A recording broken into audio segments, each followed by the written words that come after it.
आज बात करते हैं ऐसी फूड्स की, ऐसे खानों की जिनको खाने से बॉडी बहुत ज़्यादा म्यूकस और रेशा पैदा करती है, बार बार गले में रेशा और बलगम आती है। और अगर आपको ये प्रॉब्लम है तो ज़रूरी है कि आप इन फूड से अवॉइड करें। म्यूकस, जिसे आम ज़ुबान में रेशा कहते हैं, ये बॉडी नेचुरली प्रोड्यूस करती है और ये बॉडी के लिए एक अच्छी चीज़ है क्योंकि ये पूरे रेस्पिरेटरी सिस्टम, आपके नाक, साइनस, गले और फेफड़ों को डस्ट से, गंदगी से, वायरस और बैक्टीरिया से बचाती है। लेकिन अगर ये म्यूकस, ये सिक्रीशंस बहुत ज़्यादा बनने लग जाएं तो नाक, गला और छाती बंद हो जाते हैं, कंजस्टेड हो जाते हैं, जिससे सांस लेने में मुश्किल पेश आती है। कुछ ऐसी फूड्स हैं जो बॉडी में म्यूकस प्रोडक्शन को ट्रिगर करती हैं, बॉडी में रेशा बनने के प्रोसेस को तेज करती हैं। इसलिए इस प्रॉब्लम से निजात पानी है तो उन फूड्स को कम खाना होगा। तो चलिए जल्दी से उन फूड्स के बारे में बात करते हैं जो आपकी बॉडी में म्यूकस और रेशा पैदा करते हैं। सबसे पहली चीज जो आपकी बॉडी में बहुत ज्यादा म्यूकस और रेशा पैदा करने का बायस बनती है वो है शुगर यानी चीनी।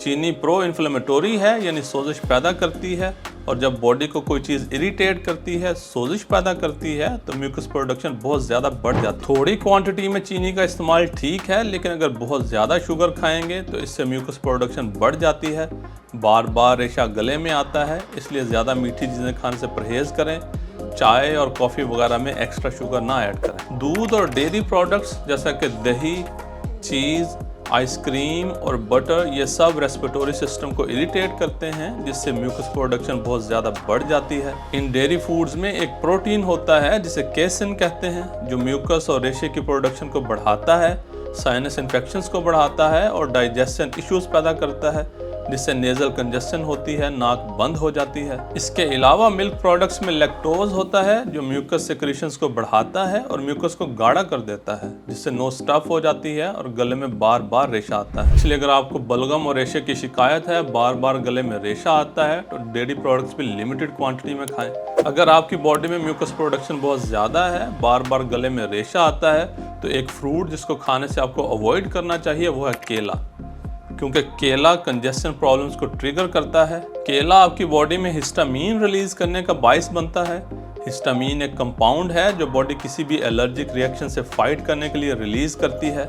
हिस्टामीन रिलीज से आपके नेजल टिश्यूज में स्वेलिंग आ जाती है, बहुत ज़्यादा म्यूकस प्रोड्यूस होती है, जिससे नाक बहने लगती है। स्पाइसी फूड्स भी बॉडी में हिस्टामीन प्रोडक्शन को ट्रिगर करती हैं, जिससे फ़ौरन से म्यूकस प्रोडक्शन बढ़ जाती है।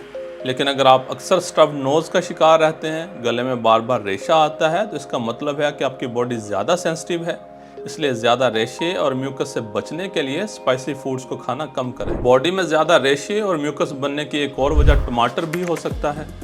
टमाटर को आमतौर पर एंटी इन्फ्लेमेटोरी समझा जाता है, लेकिन कुछ केसेस में ये एलर्जीज को बढ़ाता है। टमाटर बॉडी में हिस्टामीन लेवल्स को बढ़ा सकता है, जिससे म्यूकस प्रोडक्शन ज़्यादा हो जाती है, ज़्यादा रेशा बनता है। इसके अलावा टमाटर में एसिडिक कंटेंट ज़्यादा होता है, तेजाबियत होती है, जिसकी वजह से एसिड रिफ्लक्स का इशू हो सकता है। एसिड रिफ्लक्स, जिसे सीने की जलन कहते हैं, इसमें मैदे से एसिड गले में आता है, गले में खराश और सोजिश आती है और गले में रेशा जमता है। इसलिए अगर आप ज़्यादा म्यूकस और रेशे से परेशान हैं तो कोशिश करें कि टमाटर ज़्यादा ना खाएं। बहुत ज़्यादा म्यूकस और रेशा बनने की एक और वजह ग्लूटेन सेंसिटिविटी भी हो सकती है। बहुत सारे लोगों में ग्लूटेन सेंसिटिविटी की वजह से ग्लूटेन रिच फूड्स खाने पर म्यूकस प्रोडक्शन बढ़ जाती है। ग्लूटेन रिच फूड्स में वीट यानी गंदम और इससे बनी हुई चीज़ें जैसे कि ब्रेड, दलिया और पास्ता वगैरह शामिल हैं। इसलिए आप नोट करें कि आपकी बॉडी ग्लूटेन रिच फूड्स खाने के बाद कैसा बिहेव करती है, और अगर इन ग्लूटेन वाली फूड्स को खाने के बाद म्यूकस फ़ौरन से बढ़ जाती है, गले में बार बार रेशा आता है, तो इसका मतलब ये है कि आपको ग्लूटेन रिच फूड से सेंसिटिविटी है। इसलिए इन फूड्स को कम खाएं। आज की वीडियो के लिए इतना ही, मिलते हैं नेक्स्ट वीडियो में। Thank you.